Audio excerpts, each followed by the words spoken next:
उत्तर प्रदेश में इस समय कोविड के संक्रमण को रोकने के लिए सरकार पूरी तरीके से जुटी हुई है, लेकिन इसके साथ साथ बड़ी समस्या आने वाले समय में बाढ़ के मद्देनजर और नहरों की सफाई, साथ के साथ इस गर्मियों में पेयजल पहुंचाने की भी है और उन प्रवासियों की भी चिंता करने की है जो देश के दूसरे हिस्सों से लगातार पहुंच रहे हैं, उनके रोजगार और उनके जीवन यापन की। इस संबंध में जल शक्ति मंत्रालय प्रदेश का किस तरीके से काम कर रहा है, इसमें बातचीत करने के लिए प्रदेश के जल शक्ति मंत्री डॉक्टर महेंद्र सिंह हमारे साथ हैं। मंत्री जी, आकाशवाणी समाचार लखनऊ के कार्यक्रम में आपको बहुत बहुत स्वागत है। बहुत बहुत धन्यवाद। सरकार के सामने ये इतनी बड़ी चुनौती, अचानक से अप्रत्याशित चुनौती आई है। बड़ी संख्या में मजदूर वापस लौट रहे हैं, अपने गांव में जा रहे हैं। उनको किस तरीके से रोजगार मिले, उस दिशा में और उनके कल्याण में जल शक्ति विभाग की क्या भूमिका है? देखिए, बड़ी बात है कि इस विश्व की जो महामारी आई है और उससे निपटने के लिए भारत के प्रधानमंत्री आदरणीय नरेंद्र मोदी जी ने जिस तरीके के कदम उठाए हैं उसकी सराहना पूरी दुनिया कर रही है और उसी का परिणाम है कि आज भारत में पूरी तरीके से कोरोना जैसी महामारी को नियंत्रण स्थापित करने में बहुत हद तक सरकार ने कामयाबी हासिल किया है। और उन्हीं के मार्गदर्शन और उनके पदचिन्हों पर चलते हुए उत्तर प्रदेश के मुख्यमंत्री योगी आदित्यनाथ जी ने उत्तर प्रदेश में जिस तरीके का बहुत अच्छा उन्होंने प्रयास किया है उसकी भी सराहना पूरे भारत में ही नहीं बल्कि दुनिया में हो रही है कि उन्होंने ठीक ढंग से उत्तर प्रदेश में मजदूरों के लिए, गरीबों के लिए, किसानों के लिए, सबके लिए अच्छा काम करते हुए, समस्त व्यवस्थाओं को ठीक रखते हुए अप्रवासी मजदूरों को और प्रवासी मजदूरों को और यहाँ के मजदूरों को सबको रोजगार मिले, इसके बारे में भी बहुत अच्छी गहन चिंतन किया है। और जितने डिपार्टमेंट हैं सब डिपार्टमेंट मिल करके उस पर काम कर रहे हैं। और आज की तारीख में मुझको बताते हुए खुशी हो रही है कि कम से कम लगभग 50 लाख मजदूरों को विभिन्न डिपार्टमेंटों और मनरेगा के तहत मजदूरों को काम मिल चुका है। जहां तक जल शक्ति मंत्रालय का विषय है, जल शक्ति मंत्रालय में बहुत सारे विंग हैं। हमारे लिए जो सबसे बड़ी चुनौती थी कि हम अपने बाढ़ के कामों को समय से कैसे पूरा करें। तो बाढ़ के कामों को अब जल्दी से बरसात आने वाली है और लोगों का ये कहना है कि बरसात जल्दी आएगी और इसलिए हमको बाढ़ के कामों को पूरा करने की आवश्यकता है। लॉकडाउन के समय हम काम को नहीं शुरू कर पाए, लेकिन जैसे ही भारत सरकार ने परमिशन दिया और यहाँ से प्रदेश सरकार ने परमिशन दिया, हमारे सब कामों को हमने तेजी से शुरू किया है। और उसमें सोशल डिस्टेंसिंग और सैनिटाइजर, तौलिया, पानी और साबुन सबकी व्यवस्था करते हुए मजदूरों को कोई दिक्कत ना हो, वो मजदूर वहीं पर रहें, वहीं पर उनको भोजन की व्यवस्था कराई गई है और अच्छे ढंग से वो ठीक ढंग से अपने काम को करते हुए समय से काम को पूरा करें। जो पिछले वर्ष के काम थे उन कामों को भी हम पूरा करने के लिए लास्ट डेट उसकी हमने 25 मई रखी है कि 25 मई तक हमारे पिछले कामों को हम लोग पूरा करेंगे। लगभग 150 काम ऐसे हैं जो काम पिछले वर्ष के पूरे नहीं हो पाए थे लॉकडाउन के कारण से, तो उन कामों को भी हम 25 तारीख तक सब पूरे कर देंगे। और इस साल के काम के लिए हमको कम से कम 3 महीने की आवश्यकता थी, लेकिन हमको मैक्सिमम 1.5 महीने का ही समय मिल पा रहा है। लेकिन मैं 1.5 महीने में ही उत्तर प्रदेश के उन बाढ़ के सभी कामों को पूरा करने के लिए कृत संकल्पित हूँ। सब काम हमारे शुरू हो चुके हैं। लगभग 6,500 लेबर उन साइडों पर काम कर रहे हैं जो हमारे बाढ़ के काम चल रहे हैं। 114 प्रोजेक्ट ऐसे हैं जिन पर बहुत तेजी के साथ काम चल रहा है। जो बाढ़ से सबसे भयंकर रूप से प्रभावित होने वाले जिला हैं, कुशीनगर है, देवरिया है, बलिया है, गाजीपुर है, आजमगढ़ है, गोरखपुर है, महाराजगंज है, हमारा बाराबंकी है, गोड्डा है, बलरामपुर है, अयोध्या है, लखीमपुर है, सीतापुर है, पीलीभीत है, वहां से लेकर के ये पूरी बेल्ट है। तो इस पूरी बेल्ट में हम लोगों ने सभी कामों को शुरू कर दिया है और सब काम को हम लोगों ने टारगेट किया है कि 15 जून तक हम सेफ जोन में उसको लाने की कोशिश करेंगे। इसी तरीके से बाढ़ से बचाने के लिए ड्रेजिंग का एक नया तरीका सरकार ने इजाद किया है। माननीय मुख्यमंत्री योगी आदित्यनाथ जी के मार्गदर्शन में पिछली बार ड्रेजिंग से बहुत बड़ी बाढ़ से बचत की गई, जो लगभग 5 लाख हेक्टेयर बाढ़ के कारण से जमीन प्रभावित होती थी, कृषि योग्य भूमि प्रभावित होती थी, उसको पिछली बार 12,000 हेक्टेयर पर ले आकर के नियंत्रित किया गया था। 5 लाख से 12,000 हेक्टेयर पर ले आना एक बहुत बड़ी बात है, लेकिन वो ड्रेजिंग के माध्यम से हम लोगों ने बड़ा काम किया। अब की बार भी ड्रेजिंग के 9 प्रोजेक्ट हमारे पूरे होने वाले हैं, 2 पर अभी काम शुरू होने वाला है। इन सब प्रोजेक्टों को जब हम पूरा कर देंगे तो निश्चित रूप से उत्तर प्रदेश को बहुत बड़ा बाढ़ से हम बचाव कर पाएंगे। और उसमें लखीमपुर का काम हमारे पूरा हो गया है, अयोध्या का काम पूरा हो गया है, बस्ती का काम पूरा होने वाला है, उन्नाव में, शुक्लागंज में हमारा काम चल रहा है, मऊ का काम है और बलिया का काम है। ऐसे सभी कामों को, यानी बाढ़ से बचाव के लिए ड्रेजिंग का भी काम, अब बाढ़ से बचाव के लिए बंधे और बाकी सबका काम, काम और जो पुराने काम है उनको सब पूरा करने का काम, इन सब कामों के माध्यम से हम बाढ़ आने से पहले उत्तर प्रदेश को कैसे बचा सकें, इसके लिए माननीय मुख्यमंत्री जी योगी आदित्यनाथ जी के मार्गदर्शन और उनके नेतृत्व में एक अच्छा काम जल शक्ति मंत्रालय के बाढ़ विभाग के द्वारा किया जा रहा है और उसको लेकर के समय पर हम लोग समीक्षा कर रहे हैं। वीडियो कॉन्फ्रेंसिंग के माध्यम से एक काम की हम लोगों ने समीक्षा की है, उन सब कामों को हम समय से पूरा करेंगे। जो लंबित परियोजनाएं हैं, काफी लंबे समय से परियोजनाएं पेंडिंग चल रही हैं, तो उन्हें जल्दी से जल्दी पूरा करने के बारे में क्या है? बहुत अच्छी बात आपने कही है और बड़ी बात आपने कही है कि उत्तर प्रदेश में 32, 34 साल से परियोजनाएं, जैसे सरयू नहर परियोजना बहुत पुरानी परियोजना 1972 की परियोजना है। प्रधानमंत्री अभी बाढ़ सागर की उन्होंने प्रधानमंत्री जी ने उसका शुभारंभ किया। तो हमारी ये सरयू नहर परियोजना, अर्जुन सहायक परियोजना जो बुंदेलखंड के लिए वरदान सिद्ध होगी, और इसके बाद मध्य गंगा परियोजना, ये 3 हमारी बड़ी परियोजनाएं हैं और इन तीनों परियोजनाओं को में सरयू नहर परियोजना और हमारी जो अर्जुन सहायक परियोजना है, इस परियोजना को हम लोगों ने टारगेट किया था कि 2020 में हम लोग इसको पूरा कर देंगे, लेकिन लॉकडाउन के कारण से 2-3 महीने का नुकसान हो गया। आगे बरसात आने वाली है, उसमें भी थोड़ा काम में बाधा उत्पन्न होगी, लेकिन माननीय मुख्यमंत्री जी के आदेशानुसार, उनके नेतृत्व में, मार्गदर्शन में हम सब लोगों ने सारे काम को शुरुआत कर दिया, प्रारंभ कर दिया है और तेजी के साथ उस काम को हम कर रहे हैं और कोशिश ये है कि हम लोग अगले वित्तीय वर्ष में प्रवेश करने से पहले इस काम को हम लोग पूरा करें और एक बहुत बड़ी सौगात उत्तर प्रदेश के किसानों को हम लोग सरयू नहर परियोजना के माध्यम से और अर्जुन सहायक परियोजना के माध्यम से दे पाएंगे, जिसकी परियोजना को पूरा होने के बाद लगभग 12 लाख हेक्टेयर जमीन हम सिंचित करेंगे एक्स्ट्रा। अगर इन सब परियोजना और छोटी छोटी बहुत सारी परियोजनाएं उनको भी हम लोग पूरा करने का काम करें और सभी परियोजनाओं को पूरा करने के बाद उत्तर प्रदेश में लगभग 25 लाख हेक्टेयर जमीन हम लोग पहली बार 5 साल में आजाद भारत से लेकर के अभी तक 25 लाख हेक्टेयर जमीन सिंचित करने का काम उत्तर प्रदेश की योगी आदित्यनाथ जी की सरकार करेगी और उस परियोजनाओं को पूर्ण करने के लिए हम लोगों ने समयबद्धता, गुणवत्ता और पारदर्शिता को निश्चित करते हुए युद्ध स्तर पर काम हमारा प्रारंभ हो गया है। वहीं पर लेबर रह करके सारे जो कोरोना के मानक हैं उनको पूरा करते हुए उत्तर प्रदेश की गाइडलाइंस और भारत सरकार की गाइडलाइंस का अनुपालन करते हुए तेजी से हम लोगों ने काम शुरू किया है। इसमें भी बहुत सारे हमारे मजदूरों को रोजगार मिल रहा है, जिसके माध्यम से प्रवासी मजदूर और यहाँ के मजदूर दोनों लोगों को बड़ी स्तर पर रोजगार भी प्राप्त हो रहा है और काम भी तेजी के साथ प्रारंभ हो चुका है।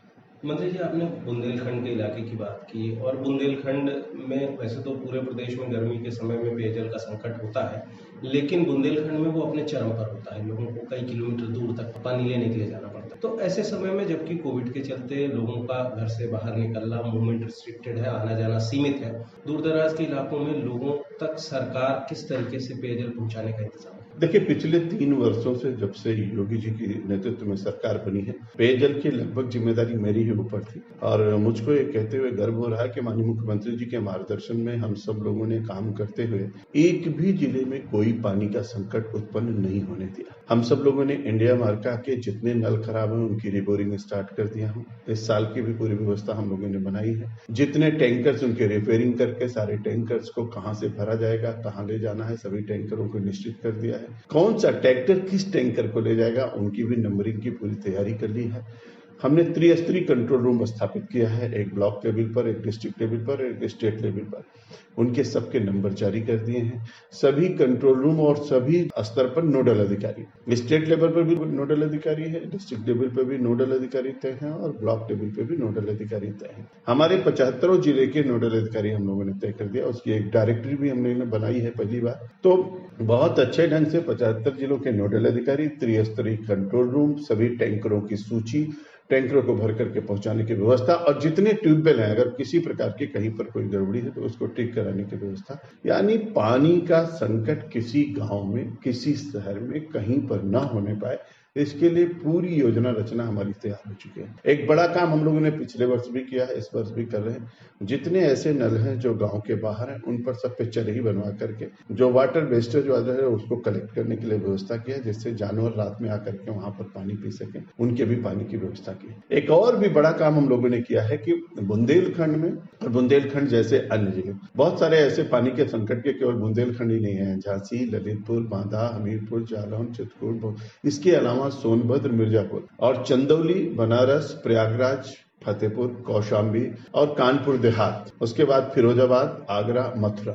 ये इतने जिले ऐसे हैं लाइन से जो लगभग बुंदेलखंड जैसी स्थिति हमारी है। तो इन सब जिलों में हमको उसी तरीके के हम लोगों ने तैयारी किया है जैसी तैयारी हमारी बुंदेलखंड के लिए होती है। इसके साथ साथ हम लोगों ने कहा कि जितने तालाब हैं उन सब तालाबों को हम नहरों के माध्यम से, ट्यूबवेल के माध्यम से भराने की व्यवस्था हम लोग कर रहे हैं कि सभी तालाब हमारे भर जाएं। और इसके साथ साथ जितने ट्यूबवेल हमारे सिंचाई विभाग के हैं उनको सबको हम लोगों ने, जितनी लघु डाल नहरें हैं, जितनी पंप नहर है, उन सब नहरों को हम लोगों ने चालू कर दिया है। सभी तालाबों के भरने की व्यवस्था करा दी है और सभी जगहों पर जहां पर नहरों से तालाब नहीं भर सकते वहां ट्यूबवेल से तालाब भरा है। उसके कारण ये है कि हम जब पानी तालाबों में भरते हैं तो वाटर स्टेटा भी मेंटेन रहता है, दूसरा जानवरों को पीने के लिए पानी मिलता है और बुंदेलखंड जैसे इलाके में गर्मी का जो प्रभाव होता है वो भी पानी के कारण से कम होता है। तो हम हर तालाब की फोटोग्राफी भी कराई है, उसको बाकायदे चिन्हांकन भी कराया है, पानी से पहले तालाब और पानी के बाद के तालाब को भी निकाला है।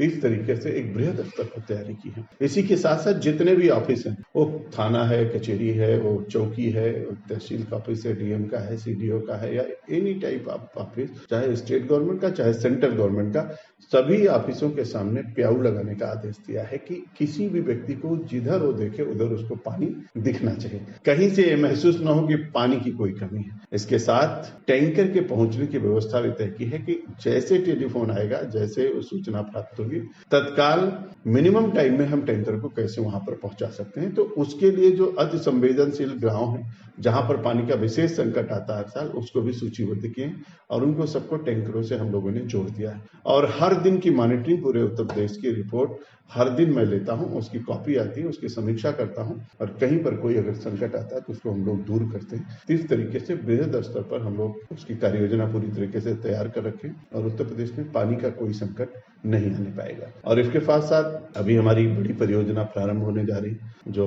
बुंदेलखंड और मिर्जापुर और सोनभद्र के लिए, उससे हर घर को, जो माननीय प्रधानमंत्री जी ने कहा है, हर घर को नल से जल देने की, तो भी काम हम लोग शुरू करेंगे। लेकिन उसके पहले गर्मी में जल का संकट ना हो, उससे निपटने के लिए हम लोगों ने पूरी तरीके से अपनी तैयारी कर ली है। मंत्री जी, इस वक्त जबकि कोरोना की वजह से लॉकडाउन है और बड़ी संख्या में लोगों ने इस बात को महसूस किया है कि पर्यावरण में जबरदस्त बदलाव देखने को मिला है, नदियों के जल में, जल की क्वालिटी में, शुद्धता में बदलाव देखने को मिला है। यमुना और गंगा का जल पहले के मुकाबले काफी साफ, काफी स्वच्छ नजर आता है। गंगा को साफ करने के मिशन में सरकारें लगी हुई हैं, केंद्र सरकार लगी हुई है। हाल ही में प्रधानमंत्री जी ने भी कानपुर में जाकर के गंगा के स्वच्छ करने के तरीके को और प्लांट्स को जाकर के देखा था। अब जबकि लॉकडाउन की वजह से एक अवसर सरकार के सामने आया है, लोगों के सामने आया है कि कैसे हम उसमें प्रदूषण को गिरने से रोक करके गंगा को किस तरीके से साफ आसानी से किया जा सकता है, जबकि इतने परिश्रम के बाद जो चीजें नहीं हो पा रही। ये स्थिति बरकरार रहे, इसके लिए क्या किया जाए? देखिए, बड़ी बात है कि माननीय प्रधानमंत्री जी के अथक प्रयासों के कारण से लॉकडाउन से पहले जो गंगा गंगोत्री से निकलती है और गंगा सागर तक जाती है, उसमें जो सबसे गंदा स्थान लोगों के ध्यान में था वो कानपुर था। और वहां पर शीशामऊ का जो नाला है उसके बारे में लोग कहते हैं कि अंग्रेजों के जमाने से लेकर के अभी तक सबसे ज्यादा गंदगी डालने वाला नाला था। तो माननीय प्रधानमंत्री जी अथक प्रयासों के कारण से नमामि गंगे प्रोजेक्ट के तहत गंगा मैया को साफ करने के लिए बहुत अच्छा काम उत्तर प्रदेश सरकार ने किया। और उसका परिणाम था कि जब माननीय प्रधानमंत्री जी ने तय किया कि गंगा की समिति की जो बैठक करूंगा वो गंगा के तट पर करूंगा और जहां सबसे ज्यादा चैलेंज है वहां करूंगा, उन्होंने कानपुर में किया। गंगा का उन्होंने निरीक्षण भी किया। निर्मल गंगा, अविरल गंगा, स्वच्छ गंगा, पवित्र गंगा उनको दिखाई पड़ी और उन्होंने जाकर के खुद उस शीशामऊ नाले के सामने अपनी फोटो भी खिंचाई। तो उसके पहले गंगा में एक अच्छा काम होने के कारण से उसी का उदाहरण था कि जब हमारा कुंभ हुआ तो कुंभ में लोगों ने, दुनिया भर के लोग आए, स्नान किया, आचमन किया और जलपान भी किया। इतना सुंदर जल पहली बार देखने को मिला। वो सब माननीय प्रधानमंत्री जी और माननीय मुख्यमंत्री जी के प्रयासों के कारण से हुआ था। तो एक अच्छा काम होने के कारण से धीरे धीरे गंगा मैया पूरी तरीके से निर्मल हो रही थी। जितने हमारे एसटीपी थे जो बन रहे थे, जो एसटीपी बंद थे, उनको सबको चलाया गया। लेकिन उसके बावजूद जो कंपनियां चलती हैं, जो फैक्ट्रियां चलती हैं, जिनसे कूड़ा करकट और बाकी सब चीज गंगा में प्रदूषित करने के लिए मलबा आता है, जब ये लॉकडाउन के दौरान वो सब बंद हुई तो स्वाभाविक रूप से गंगा जी में जो प्रदूषण आता था उसमें बहुत बड़ी कमी आई। और जो वायु प्रदूषित थी, जो गाड़ियों के धुएं और बाकी सब कारणों से, तो नदी पूरी तरीके से निर्मल हो गई, अविरल हो गई, इसमें कोई दो राय नहीं। आगे हम लोगों ने जो गंगा यात्रा किया और गंगा यात्रा के माध्यम से एक बहुत ही बृहद स्तर पर गंगा यात्रा का आयोजन किया गया। 5 दिन की वो यात्रा थी, जो हमारा बिजनौर से लेकर के बलिया से, एक बलिया से यात्रा शुरू हुई, एक बिजनौर से, और कानपुर में उसका समापन किया। तो उसमें 24 डिपार्टमेंट जोड़े गए जो गंगा के दोनों तटों पर बहुत सारे कामों को अपने हाथों में लिया। वो सब काम तेजी के साथ हो भी रहे हैं। अभी भारत सरकार ने जो 20 लाख का पैकेज घोषित किया है, उसमें भी गंगा के तट पर बागवानी करने के लिए, गंगा के तट पर खेती करने के लिए, जैविक खेती के लिए प्रोत्साहित करने के लिए, गंगा के दोनों तट को विकसित करने का उन्होंने उसमें भी एक पैकेज दिया है, जो बहुत बड़ा काम है गंगा मैया के लिए। तो गंगा जी पूरी तरीके से अविरल हो, निर्मल हो, इसके लिए हम लोग अथक प्रयास कर रहे थे। सरकार ने, फिर भारत सरकार ने उस पर फोकस किया है। इसी तरीके से जमुना जी में जितने नाले गिरते हैं, गंगा जी में जितने नाले गिरते हैं, गंगा जी के तट पर जो 1800 गांव हैं, उन सब गांवों से निकलने वाला जो गंदा पानी है, उसको गंगा जी में ना आए, उसको डाइवर्जन के लिए पंचायती राज विभाग से, ग्राम विकास विभाग से बातचीत करके उन सब नालों को डाइवर्ट किया जा रहा है। तो हमारे उत्तर प्रदेश में जहां से गंगा मैया प्रवेश करती है वो बिजनौर जिला है। बिजनौर से लेकर के और बलिया तक जो गंगा जी का पूरा पार्ट है, उस पर कहीं पर भी गंगा जी में कोई प्रदूषण न आए, हम लोग काम कर रहे हैं। सीओडी बीओडी सब कुछ एक मानक पैमाने के अनुसार बहुत अच्छा इस समय हो गया है। लॉकडाउन के दौरान गंगा मैया पूरी तरीके से निर्मल और अविरल दिख रही हैं। आगे भी हम लोग कार्य योजना ऐसी बना रहे हैं कि निर्मल और अविरल रहें। अभी हम लोग एक बृहद बैठक भी करने जा रहे हैं, जिसमें जितनी फैक्ट्रियां हैं जिसमें ट्रीटमेंट प्लांट नहीं लगा है, वो सब लगाएं और गंगा में कोई भी प्रदूषण न जाने पाए, उस पर पूरी तरीके से प्रतिबंधित हो और हमारी जितनी स्टीपी हैं वो सब अच्छे ढंग से काम करने लगे। इन सब पर हम लोग बृहद स्तर पर कार्य योजना बना के काम कर रहे हैं। जो भी काम लॉकडाउन के दौरान बंद हो गया था, नमामि गंगे के सभी प्रोजेक्टों पर हमारा कार्य प्रारंभ हो गया है। हजारों वर्कर्स उसमें मजदूर काम कर रहे हैं, टेक्निकल लेबर भी है, नॉन टेक्निकल लेबर भी है। तो वहां से लेकर के यहाँ तक सब पर हमारे काम प्रारंभ हो चुके हैं। इसलिए गंगा हम लोगों के लिए पूजनीय है और गंगा निंदनीय है, और गंगा के लिए कुछ करके हम लोग गौरवान्वित होंगे। तो माननीय प्रधानमंत्री जी के नेतृत्व में और माननीय मुख्यमंत्री जी के मार्गदर्शन में उत्तर प्रदेश का नमामि गंगे विभाग पूरी तरीके से इस प्रोजेक्ट को लेकर के काम कर रहा है। गंगा तो दर्शनार्थ मुक्ति कहा गया है, इसलिए गंगा जी के लिए हम सब कुछ अच्छे ढंग से करें। जी, आकाशवाणी समाचार लखनऊ के साथ आपने विस्तार से सभी मुद्दों पर बातचीत की, आपका बहुत बहुत धन्यवाद। बहुत बहुत धन्यवाद। बहुत धन्यवाद।